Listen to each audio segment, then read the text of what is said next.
제가 조우에 금촌제일교회라고 있어요.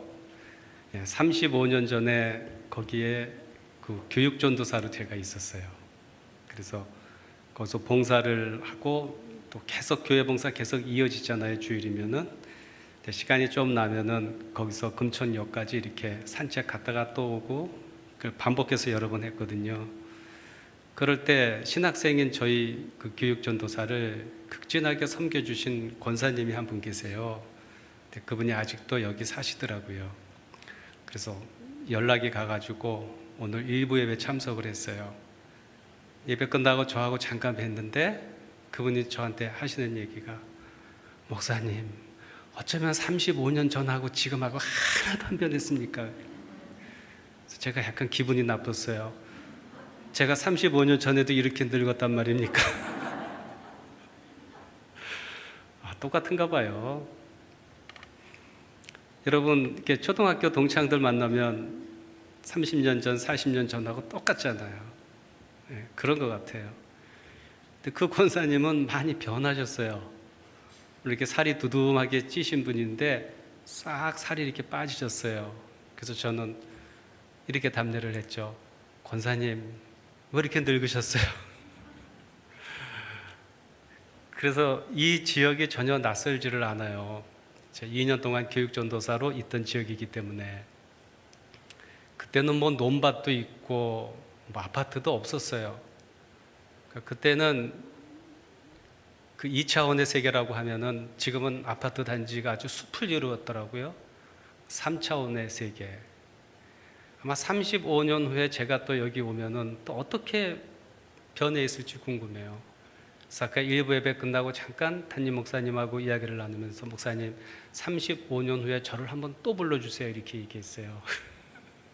목사님이 불러주실지, 혹은 저하고 담임 목사님이 이 세상 사람일지 저 세상 사람일지는 모르겠습니다. 35년 후에요. 네. 제가 주사랑교회 그 소문을 조금 익히 좀 들은 바는 있습니다. 단기간에 교회가 굉장히 성장을 했고 젊은 분들이 굉장히 많이 모인대요. 그래서 이렇게 2부 예배 이렇게 참석해 보니까 그 청년 예배 같아요. 여기 전부 청년 아니세요? 진짜 청년 예배 같아요. 그리고 강단의 말씀이 너무너무 좋다고, 진짜 많은 분들이 목사님 설교에 은혜를 받고 교회에 출석한다는 말을 제가 이미 들었습니다. 진짜 여기 청년 다 아닌가요? 아니군요. 그래서 제가 오늘 여러분들과 함께 나눌 것은, 저는 이제 목회도 오랫동안 하다가 어느 때부터 이렇게 상담적으로 확 건너가 버렸어요. 가만히 보니까 저는 목회에 최적화된 사람이 아니에요. 목회에 최적화되신 분이, 목회 잘하시는 분이 목회를 하고 저는 상담적으로 일을 하는 게 또 주님의 영광을 위해서 좋겠다 싶어서 이쪽으로 확 가서 일을 하고 있는데요. 제가 그동안 부모 교육하면서 또 부모 상담을 하면서 또 청소년들을 만나면서 경험한 것을 여러분들에게 함께 나누고자 합니다. 여러분, 전 세계에서 자녀 교육에 가장 관심 있는 나라가, 관심 있을 뿐더러 가장 많은 에너지를 쏟는 국가가 어딘지 아세요? 네? 몰라요? 우리나라예요. 우리나라는 월급이 500만 원이면 200만 원 자녀 교육에 썼고, 월급이 1000만 원이면 400만 원 썼고, 월급이 2000만 원이면 1000만 원 썼고, 뭐 그런다고 그러더라고요. 자녀 교육에 참 관심이 많아요. 근데 이걸 긍정적으로 생각할 수도 있지만 또 다른 면에서 생각하게 되면 그만큼 살기가 치열하다는 얘기예요. 그래서 공부를 시켜가지고 신분 상승을 시키려고 하는 부모의 욕구가 굉장히 강해요. 뭐 고등학교 졸업하고 취업을 해도 먹고 사는데 크게 지장 없고 행복하게 살 수 있다면 이렇게까지 교육 열풍은 일어나지는 않을 거예요. 그런데 어떻게 하겠습니까? 우리의 현실이 그런 거를. 그래서 많은 부모들, 특히 어머니들이 저에게 아주 흔하게 묻는 질문이 있습니다. 어떻게 하면 아이를 잘 키울 수 있을까요? 제가 묻죠. 어머님, 잘이 뭡니까? 그랬더니 대체로 이런 말씀들을 합니다. 우선 성격이 좋아야 되겠죠. 친구들 잘 사귀고 또 어른들이 좋아하고 공부를 잘해서 아무리 못 가도 인서울 대학에는 가야 된대요. 아무리 못 가도. 그래서 어머니는 어느 대학 나오셨나요? 그러면 그건 통과. 그리고 요즘 사건 사고가 얼마나 많습니까? 자녀들은 늘 물가에 내보낸 아이 같은 그런 심정이 부모의 심정이거든요. 그러니 부모 말씀도 좀 잘 들었으면 좋겠다. 그리고 한 가지 빠뜨린 게 있네요. 뭐냐면은 건강했으면 좋겠습니다. 여러분들도 여러분들의 자녀가 이렇게 컸으면 좋겠죠? 얼마나 좋겠어요. 그럼 제가 또 물어요. 어머니께서는 그렇게 크셨나요? 뭐라고 대답할 것 같아요? 대부분은 저는 그렇게 크지 못했어요. 그리고 이유가 있어요. 우리 때는 환경이 경제적으로 많이 열악했기 때문에 부모의 지원을 받지 못했어요. 지금은 다르잖아요. 아낌없이 해주는데 저는 그렇게 못 컸기 때문에 우리 자녀는 그렇게 키우고 싶습니다. 이렇게 얘기를 해요. 그럼 제가 또 하는 이야기가 있어요. 포기하세요. 그렇게 못 큽니다. 당신이 그렇게 못 컸는데 어떻게 내 자식이 그렇게 클 수 있겠습니까? 그것은 욕망입니다. 그럼 약간 실망을 하죠. 실망을 하잖아요. 그럼 제가 또 이렇게 다독여 줍니다. 자, 자녀 키우는 법에 있어서 왕도는 없습니다. 왕도가 왕의 명령. 옛날에는 왕도 없는 게 없어요. 왕도면 다 통했잖아요. 왕이 한마디 하면 다 통하는 거거든요. 자녀 교육에 있어서는 왕도가 통하지 않습니다. 이렇게 얘기했어요. 여러분, 북한에 계신 사람이 왜 남침을 못하는지 아시죠? 누가 있기 때문에? 중학교 몇 학년? 네, 중학교 2학년이 있기 때문에 남침을 못한대요. 사춘기 되면은요, 왕의 명령도 안 들어요. 그런데 부모의 말씀을 듣겠어요? 잘 안 듣지. 그런데 여러분, 사춘기 청소년들이 부모에게 고분고분하는 것은 사실은 좋은 건 아니에요. 당장 부모가 편할 수는 있겠어요. 그러나 사춘기 때 자기의 공격성을 사용하지 못하는 아이는 집 밖에서 나중에 혹은 성장해서 사회생활할 때 자기의 의견과 자기 주장을 잘 펼치지 못하는 경우가 참 많이 있거든요. 왕도라는 게 없다 이렇게 얘기했어요. 그럼 꼭 이제 이런 질문들을 하시더라고요. 가끔 TV라든가 유튜브에서 자녀교육 성강담 있죠. 벌써 그런 거 굉장히 많이 하더라고요. 그 얘기 가만히 들어보면 저렇게 하면 다 될 것 같아. 저렇게 하면 우리 집 아이 스카이 보낼 수 있을 것 같고요. 유학본 다 할 수 있을 것 같아. 그렇게 하면 안 될까? 그래서 그렇게 하면 안 된다 그랬어요. 그 따라하지 말라 그랬어요. 따라하지 마세요. 안 돼요, 그것도. 제가 참 나쁜 사람이에요. 한 수 배우러 왔는데 자꾸 안 된다 그러니까. 안 되는 이유에 대해서 제가 이렇게 얘기를 해요. 그 엄마하고 당신하고 같지가 않습니다. 또 그 엄마의 아들하고 당신의 아들하고 같지가 않아요. 근데 어떻게 한 가지 가족 자녀 교육 방법이 있을 수 있겠어요? 그거는 없는 거다. 여러분, 생물학적으로 지구의 인구가 70억 명이면은 이 염색체가 다 달라요. 지구의 인원만큼 달라요. 심리학적으로도 사람이 이 세상에 태어날 때는 유전적으로 가지고 태어나는 심리적인 요소가 있는데 그걸 이제 원형이라고 하는데, 원형의 컨텐츠, 원형의 내용이 같은 사람이 단 한 사람도 없어요. 근데 이것을 기독교 신앙 안에서는 하나님께서 우리에게 주신 달란트라고 그러는 거예요. 여러분, 달란트도 다 달라요. 목사라는 달란트도 사람마다 목사마다 다 다르거든요. 우리 최정도 목사님처럼 목회를 너무너무 잘하시는 분도 있고, 저도 목회를 한 20년 했죠. 저처럼 목회를 못하는 사람도 있어요. 그렇다고 제가 실패한 거일까요? 말해보세요. 저 목회하다가 힘들어갖고 상담으로 건너뛰었어요. 저 실패했어요? 말해보세요. 네, 저는 제 역할만큼만 했어요. 제 역할만큼만 했어요. 그러니까 여러분, 다 다른 거예요. 그래서 오늘 우리가 자녀 교육에 대해서 또 특강을 듣고 여러 교육 공부를 하고 그거 다 필요해요. 근데 그걸 왜 하느냐? 여러 정보들을 받아가지고, 첫째는 누가 변해야 되냐면 그 자녀 교육, 부모 교육을 듣는 엄마, 부모 자신이 자기를 들여다봐야 돼요. 나는 어떤 엄마인가, 어떤 아버지인가. 그렇지 않으면 자녀 교육에 성공할 수 없다. 두 번째는 우리 아이는 어떤 아이인가, 거기에 대한 통찰을 해야 돼요.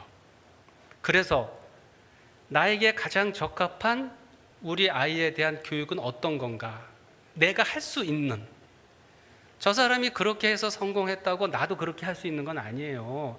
내가 잘하는 게 있잖아요. 여러분, 엄마로서, 아버지로서 여러분들만 할 수 있는 잘하는 거 있거든요. 그거를 해야 되는 거예요. 어떤 엄마, 아버지가 그렇게 했다고 성공했다고 다 되는 거 아니죠. 그렇죠? 해봤죠? 엄마들은 알 거예요. 해봐. 그러니까 잘 안 되는 거예요, 그게. 그래서 우리는 이런 공부를 하는 거고요.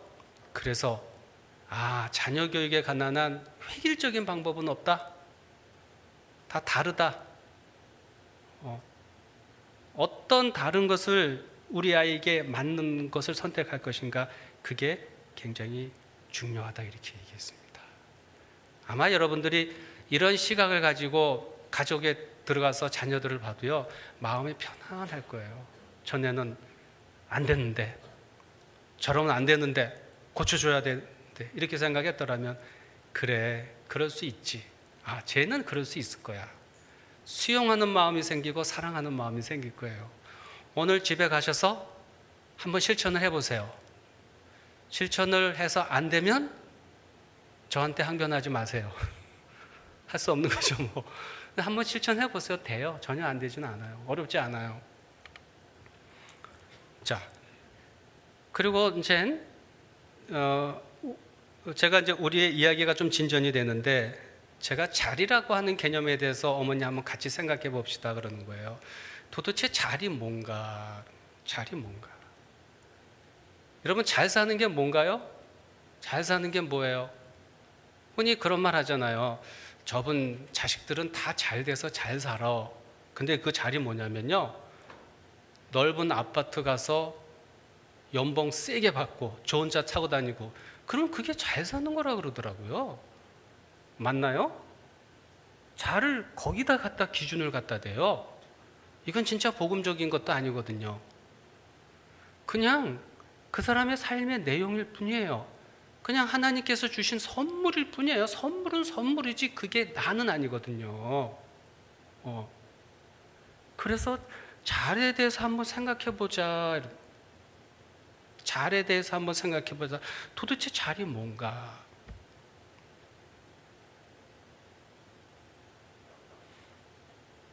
그런 기준들이 잘 사는 거라면은 세상에 실패자가 얼마나 많은데, 대한민국에서 한 10%만 성공자고 다 실패자가 돼버리거든요.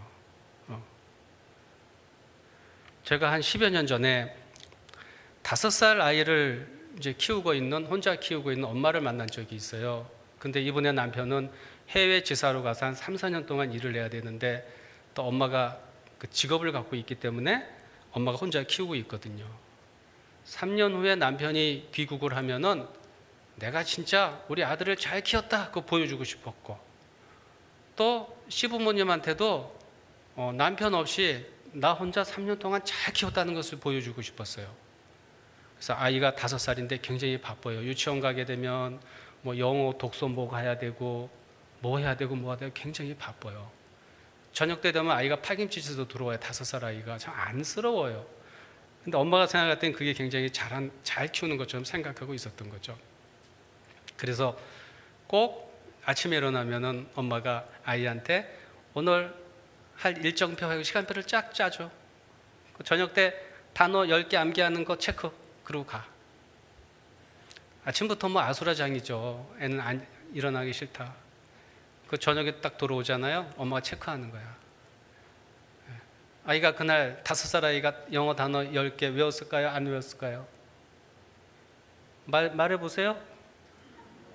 말해보세요. 안 외웠어. 여러분 잘 알잖아. 여러분 아이도 다 그러잖아. 안 외웠어. 그러면 이분은 아이를 잘 키워야 되니까 또 야단을 치고 이게 자꾸 반복이 되는 거예요. 그때 친정 엄마가 잠깐 여기 들렸어요. 가만히 보니까 딸이 좀 이상하더라는 거야. 그래서 친정 어머니가 딱 이 말을 했어. 얘야, 애를 잘 키우려고 하지만 그냥 편하게 키우면 안 되겠니? 그 얘기를 엄마가 딱 듣는 순간 현타 났어. 여러분 현타가 뭔지 알죠? 몰라요? 가르쳐 드릴까요? 현실 자각 타이밍을 현타라 그래요. 이게 신조어거든요. 내가 잘이라고 하는 기준을 잘못 세웠구나. 아이를 편하게 키우면 되는데 아이를 편하게 키우면 아이도 정서적으로 안정이 될 거고 아이가 불안해서 손가락을 빨고 있는데 이것도 없어질 거고 크게 뉘우쳤어요. 그래, 오늘 저녁에 퇴근하고 집에 가면은 아이를 편하게 키우겠다. 이렇게 다짐을 하고 저녁에 집에 들어갔어요. 아이를 편하게 대했을까요? 아닐까요? 아닐까요? 편하게 대했다 1번, 편하게 대하지 못했다 2번. 손가락을 해보세요. 1, 2, 2번. 거의 다 2번이야. 그러니까 심리학은 배우지 않아도 돼. 이미 다 알고 있잖아. 왜 안 됐을까요? 자, 왜 안 됐는 간단해. 편하게 해야 되겠다, 편하게 해야겠다 해가지고 아이한테 그냥 가만히 있었더니 뭐 이렇게 체크 안 하고 요구하지 않고 가만히 있었더니 아이가 찡얼찡얼대면서 책 읽어달라, 놀아달라, 뭐 해달라. 그러니까 아이가 찡얼찡얼 보채는 거야. 아이가 왜 찡얼찡얼하고 보채는지 아세요? 대부분 아이가 찡얼찡얼하고 보채는 것은 엄마 나를 좀 더 사랑해줘, 나를 좀 안아줘, 엄마 내 마음을 좀 이해해줘. 그럴 때 아이들은 엄마한테 막 보채. 자기도 피곤해 죽겠는데 아이가 자꾸 보채니까 엄마가 버럭 화를 냈어. 너 이렇게 나를 귀찮게 하니? 내가 오늘부터 너를 편하게 키우려고 다짐을 했는데 너 때문에 다 틀렸어. 이렇게 돼버리는 거죠. 그리고 또 죄책감을 가지는 거예요. 남들은 다 잘 되는 것 같은데 나만 안 되는 것 같아요. 걱정하지 마세요. 어머님만 안 되는 게 아니에요. 남들도 다 잘 안 돼요. 걱정하지 마세요. 다 안 돼요. 부모 교육에 흔한 명제가 있었어요. 옛날에는 부모 교육이 자녀를 어떻게 하면 된다 지침 같은 거였거든요. 그런데 이제 뭐 10여 년 전부터 이런 슬로건이 유행을 하죠. 엄마가 행복해야 아이들도 행복하다. 이런. 여러분 대한민국이 153개국 나라 중에 행복지수가 몇 년인지 아세요? 행복지수가 2020년도 통계에 의하면 그 경제적인 수준 상당히 높게 있는데 행복지수가 61이라고 그러더라고요. 자, 엄마가 행복해야지 자녀가 행복하다 그런 굉장히 부담이 돼요. 자, 여러분 여쭤보고 싶어요. 여러분 페루전화 말고 교회에서 있는 여러분들의 모습 말고 여러분들이 직장에서 있는 여러분들의 모습 말고 여러분들이 가정에 딱 돌아가서 그 모습들을 상상해 보세요. 여러분 얼마나 행복합니까? 다른 사람이 봐주는 나 말고 가정에 딱 들어갔을 때의 내 모습 그게 얼마나 행복합니까?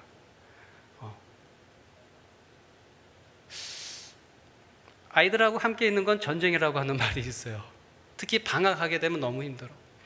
더군다나 코로나 때문에 전부 비대면 수업을 하잖아요. 아이들이 다 뭐가 됐어요? 삼식이가 됐어. 너무너무 힘들어. 그래서 여러분들, 중년 여성들이 정신과에서 우울증 약 처방 받는 경우가 얼마나 많은지 아세요? 코로나 이후로. 극단적인 선택을 하기도 하고 너무너무 힘들다는 얘기예요. 그런데 대부분의 엄마들은요, 저는 이걸 믿어요. 하나님께서는 사람들의 마음속에 정말 행복하게 살아갈 수 있는 씨앗을 다 주셨다고 저는 믿는 사람이거든요. 그래서 자녀를 잘 키우겠다고 욕심이 이렇게 있는 사람하고 진정 어린 한번 대화를 하거든요. 상담은 1대1 상담을 하기 때문에 진짜 내면의 깊은 이야기들을 하게 돼요. 진짜 아이를 어떻게 키우고 싶습니까? 대부분의 부모가 이런 고백을 합니다. 사실은 편하게 키우고 싶대. 제가 뭐 악마입니까? 제가 뭐 마녀입니까? 아기를 편하게 다 키우고 싶다. 그런데 어떻게 해요? 옆집 아이는 학원을 3개, 4개 다니는데 어떡하겠어요? 안 보내겠어요? 안 보내면 뒤처지는데, 걔는 100점 맞는데 우리 아이는 70점 맞는데, 아이가 잘 갈라 그러나요? 자꾸 푸시하게 되지. 이러다 보니까 자꾸 갈등이 많아지더라. 이런 현실적인 것들을 제가 모르는 건 아니에요. 그런 현실적인 것들이 있어요. 그렇다고 무조건 따라갈 수는 없잖아요. 그래서 제가 이걸 어떻게 좀 해결을 할 수 있을까, 제 나름대로 연구를 하고 분석을 해보니까 자녀 교육에 있어서 이 하나의 원칙만 우리가 좀 알아도 좀 편해질 것 같아요. 그게 뭐냐면 부모와 자녀 사이에 적당한 거리가 좀 있어야 돼요. 거리가 있어야 돼요.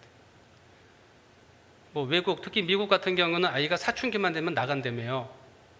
뭐 물리적으로 나갈 수도 있고 심리 정서적으로 갈 수도 있어요. 그러니까 거리감이 있어요.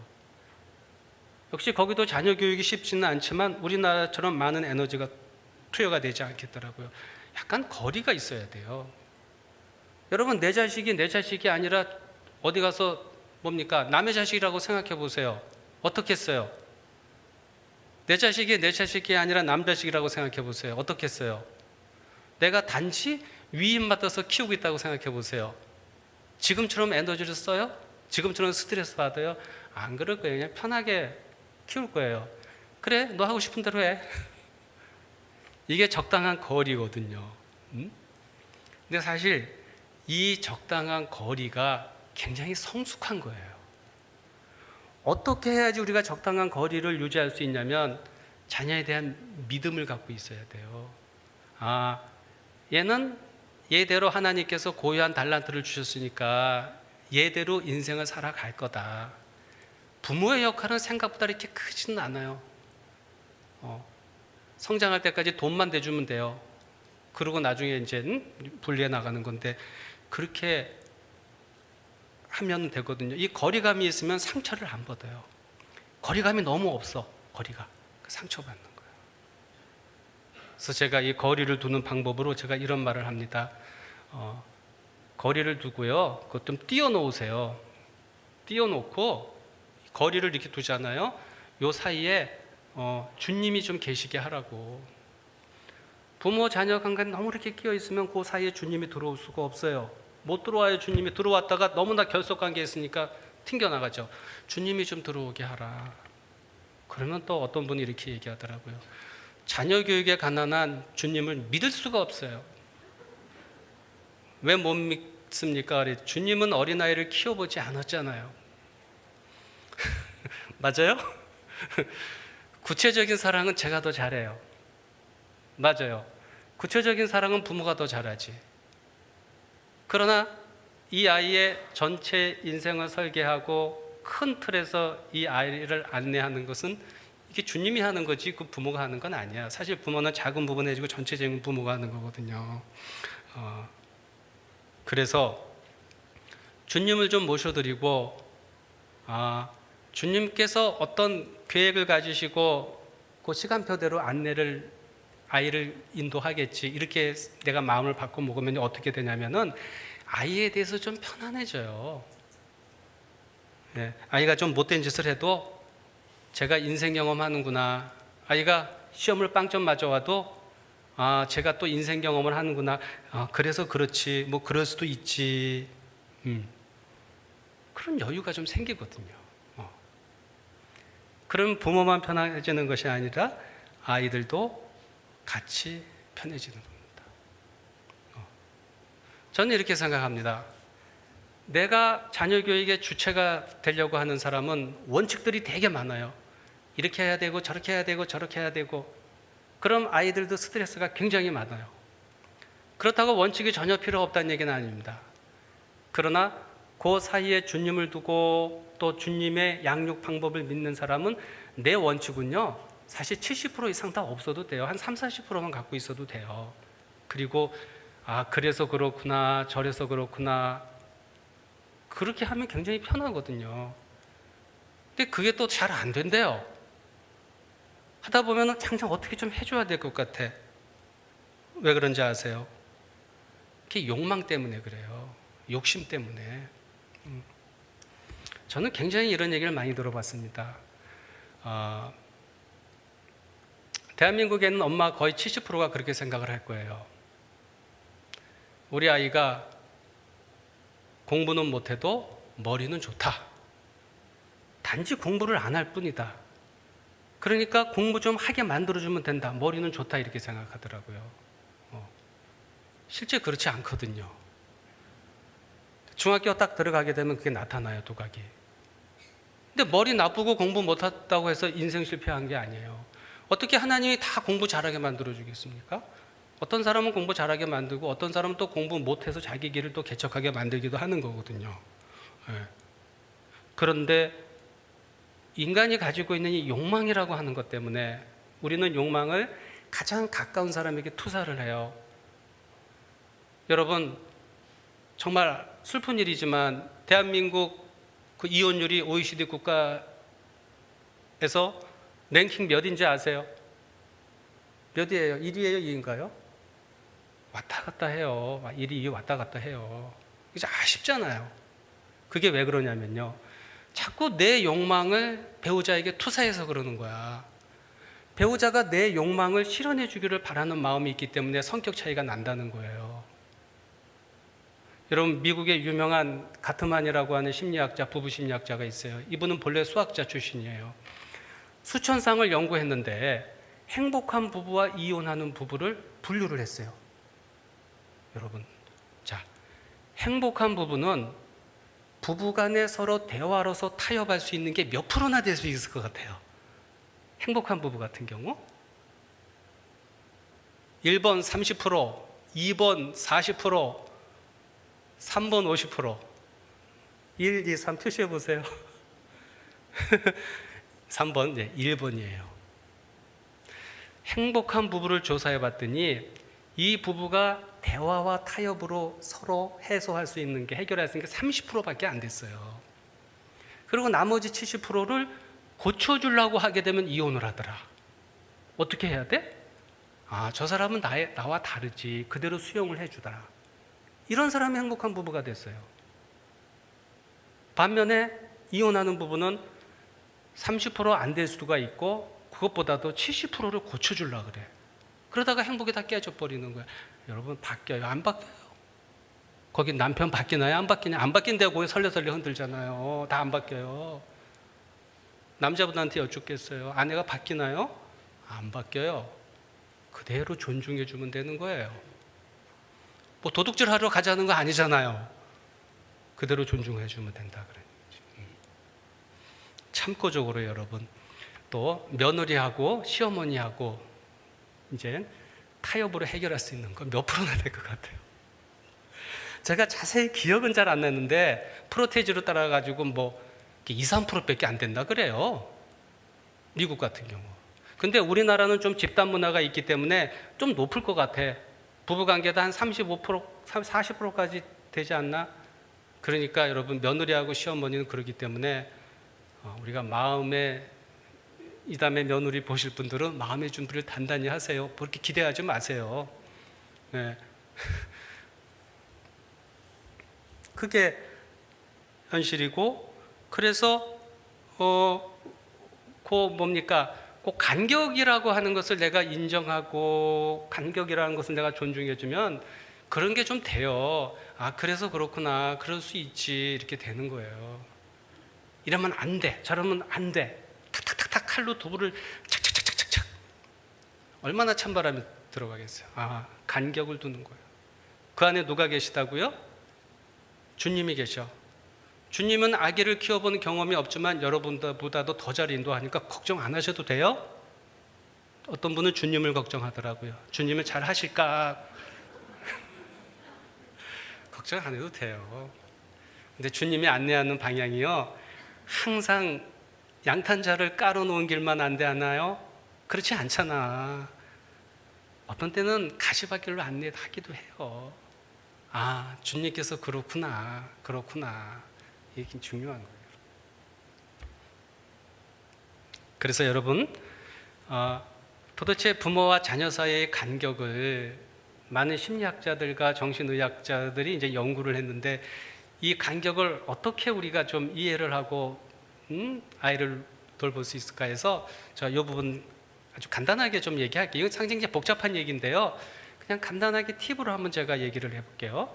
만 3세까지는 여러분들이 이 거리를 많이 넓히면 안 돼요. 만 3세까지는 많이 좀 밀착이 돼야 돼요. 아이들의 성격의 기초가 만 3세 때 형성이 돼요. 그리고 얘가 시민성, 정신병, 신경질환 이런 것들이 다 만 3세에 결정이 되는 거야. 너무 불안한다든가. 이거 굉장히 중요해요. 그래서 저는 어쩔 수 없이 보내지만 만 3세 아니면 만 2세도 안 되는데 어린이집을 보내면 참 마음이 아파요. 그럴 수밖에 없는 상황이 있지만 어린이집에 가는 순간 일대 다자관계가 형성이 되잖아요. 엄마하고 있으면 1대1 관계잖아요. 엄마는 내 엄마야. 이때는 아이가 엄마를 모신으로 경험한다니까요. 모신 들어보셨을 거예요. 근데 어린이집에 가는 순간 1살도 안 된 애가 어떻게 해요? 도우미가, 보육교사가 한 사람이 3명인가요? 법적으로? 모신이 될 수가 없어. 근데 이건 참 아쉬운 일인데 이 부분에 관해서는 어쩔 수 없는 상황들이 생기긴 하지만 참 아쉬운 이야기지만 어쨌든 만 3세까지는 거리를 많이 좁히면 안 돼요. 많이 좀 가깝게 해줘야 되는 거예요. 여러분 4살을 무슨 4살이라고 그러죠? 미운 4살이라고 그래요. 왜 미운 4살이라고 그러냐면은 만 3살이면 우리나라로 4살이죠. 4살만 되면 아이들이 소위 이제 자아가 성장이 돼요. 자아가 성장이 되면 얘네들은 자기 의견이 생기고 자기 고집이 생겨. 근데 엄마 입장에서 보게 되면 어린 게 뭘 한다고 그냥 자기 고집 피우고 그러면 어떻게 대부분 못하게 하잖아요. 요때 이제 자아가 생기니까 엄마 미워! 아빠 좋아! 그러다가 또 바뀌잖아요. 아빠 좋아! 엄마 미워! 이런 거. 예. 요때 생기는 거예요. 그때 자아가 막 생기는 거예요. 이럴 때는 어떻게 하냐면은 얘가 본격적으로 이제 부모하고 분리를 시작하는구나. 이때부터 부모가 약간 거리를 조금 두기 시작을 해줘야 돼요. 그래서 뭘 하더라도 아이의 의견을 물어보는 게 좋아요. 너는 뭐 하고 싶니? 아기가 좀 뭐 하고 싶니? 물어보면서 해주는 거. 그렇다고 다 해줄 수는 없지만 아이 입장에서 보면 엄마가 나를 좀 존경해 주는 것 같다. 그런 경험을 만들어 줘야지 이 아이가 나중에 여유롭고 넉넉한 그런 성격을 가지게 되는 거거든요. 그래서 만 3세부터는 조금 분리해야 돼요. 그냥 뒤따라다니면서 간섭하려고 하면 안 돼요. 물론 어느 정도 울타리는 쳐줘야 되겠다. 그렇구나 저렇구나 하면서 그러나 조금 거리를 두면 엄마가 좀 편해요. 애도 편안해 하거든요. 그러다가 어쨌든 초등학교까지는 계속 부모의 손이 가잖아요. 그러다가 아이가 요새는 사춘기가 빨라요. 초등학교 6학년, 5학년쯤 되면 어떻게 됩니까? 부모하고 싸우려고 그래요. 걱정하지 마세요. 도널드 위니카시라고 하는 영국의 정신분석가는 뭐라고 얘기했냐면은 사춘기 청소년들은 기본적으로 편집 분열적 자리에 있다 이렇게 얘기했어요. 이 편집 분열적 자리가 뭐냐면은 정상이 아니란 얘기예요.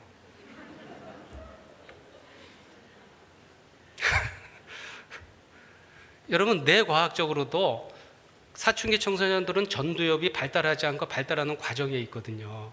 그렇기 때문에 합리적이고 논리적인 판단을 잘 못해요. 그게 정상이에요. 그렇게 하는 게. 그리고 편집 분열적 자리에 있다라고 하는 것은 이 세상을 의심을 해. 기본적으로 어른들을 의심해. 어른들을 의심하는 것을 어른들을 공격하는 거로 나타나요. 그래서 이 심리학자 도널드 위니컷에 의하면 부모에 대한 강한 분노를 가지고 있다는 거야, 얘네들이 무의식 안에서. 근데 그게 문제되는 게 아니에요. 그리고 그걸 바깥으로 표출을 하죠. 그런 과정을 통해서 얘네들이 어른이 된다, 이런 얘기예요. 그래서 사춘기 청소년들이 이런 말 잘합니다. 누가 좀 쳐다보면 뭐래요? 왜 째려봐 이러잖아요. 심지어는 초등학생이 지나가다 이렇게 쳐다봐도 너 왜 나 째려봐 그러잖아요. 그게 이제 편집 분열적 자리. 그리고 사춘기 청소년들은 아직 전두엽이 덜 발달되기 때문에 논리적으로 부모가 막 같이 막 그냥 대화를 하면 대화가 되나요, 안 되나요? 안 되잖아요. 그렇게 대화하는 거 아니에요. 그런가 보다 하는 거예요. 근데 걱정할 필요는 없어요.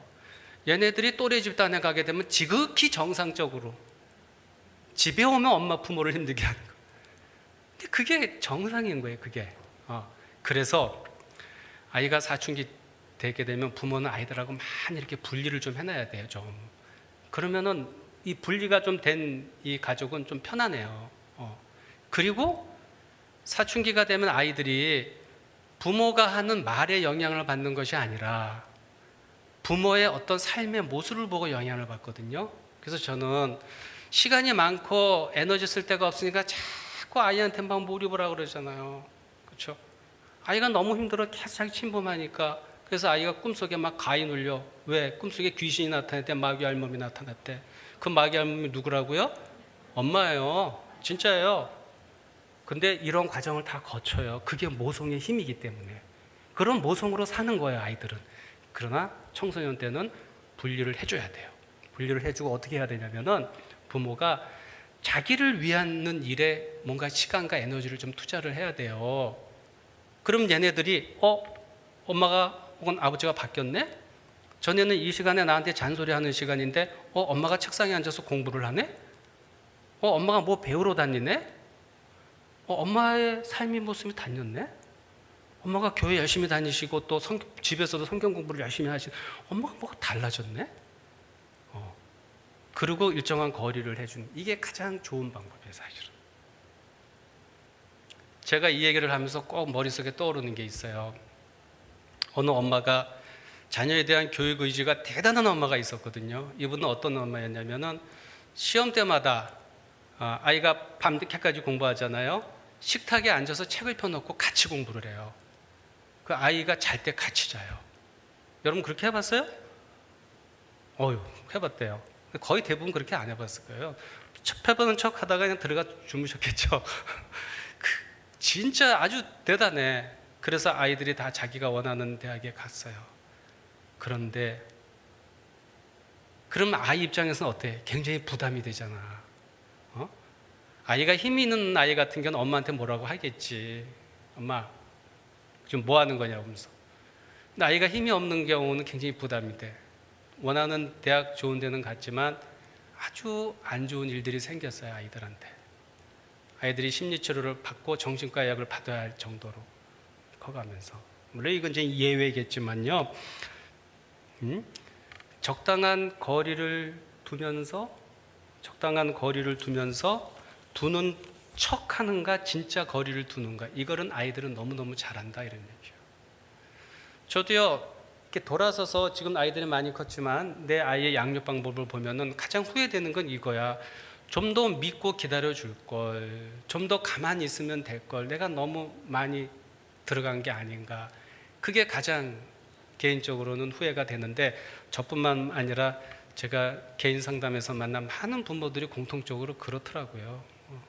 물론 우리나라 상황하고 맞물려 있기는 해요. 그래서 이제 얘네들이 일단 사춘기 그렇게 넘기면 그 다음부터는 편해요.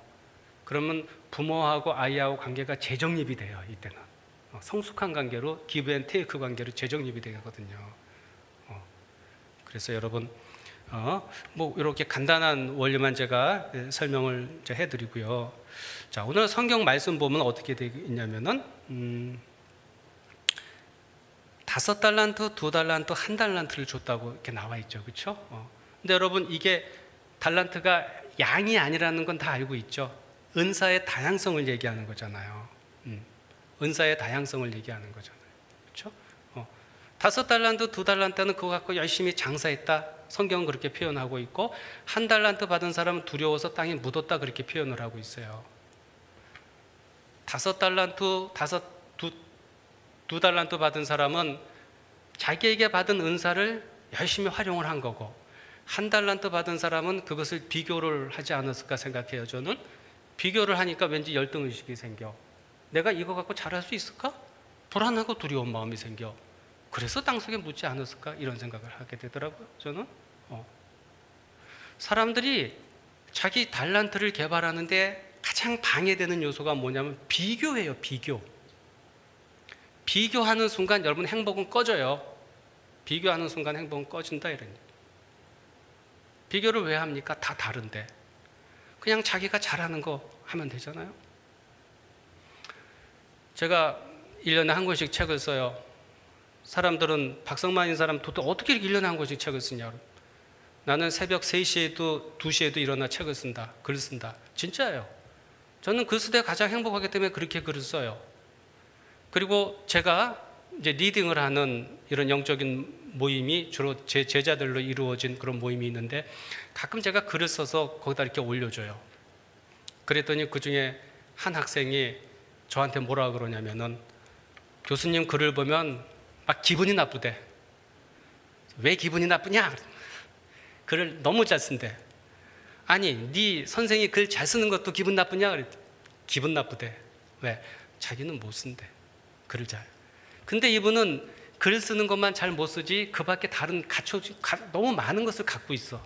제가 그랬어요. 우리 그럼 바꿀까? 그건 싫대요. 저는 그냥 제가 할 수 있는 거, 하나님께서 저에게 주신 거 열심히 해서 그거로 사람들에게 봉사하고, 또 그거로 주님에게 영광 돌리고, 제 글을 보고 누군가 힘을 갖고 용기를 내서 살아야지, 그러면 제 역할을 다 하는 거잖아요.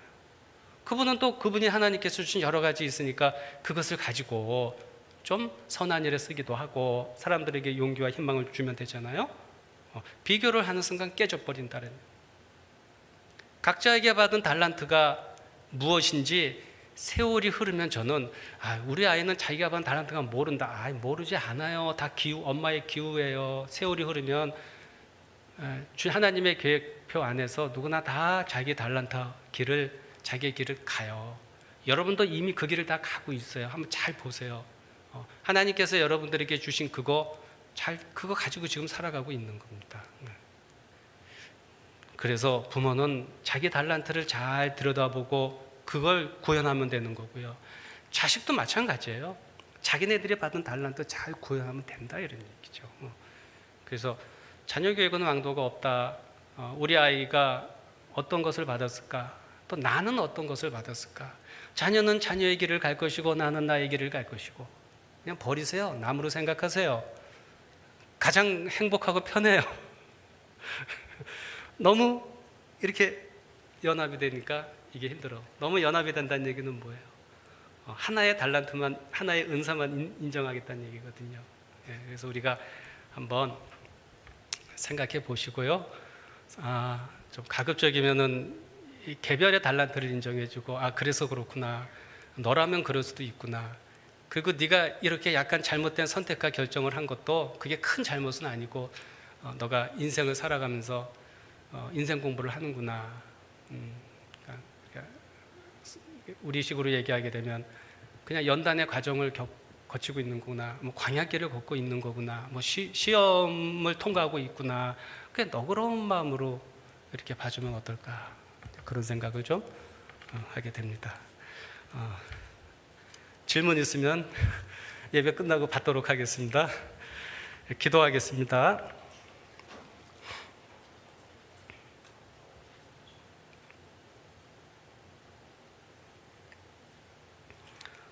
주님, 오늘 복된 주일날 우리들을 주사랑교회에 모이게 하여 주셔서 하나님께 경배하고 찬양하고 마음을 모으게 하여 주신 것 감사합니다. 하나님, 우리들이 자녀를 키우는 데 있어서 우리의 욕망을 버리고 하나님께서 진정으로 우리 자녀들에게 뿐만 아니라 나 자신에게 어떤 은사를 주셨는가, 그 은사를 존중하고 그 은사를 감사히 여기고 개발하고 비교하지 아니하고 하나님께서 각자에게 주신 소임에 충성을 다할 수 있는 저희 모두가 되게 하여 주시옵소서. 주사랑교회를 주님께서 축복하여 주셔서 많은 사람의 영혼을 구하는 방주가 되게 하여 주시고 이 시대의 빛과 소금의 역할을 감당하는 주의 거룩한 몸으로 사명을 다할 수 있도록 주님 축복하여 주시옵소서. 예수님의 이름으로 기도드렸습니다. 아멘.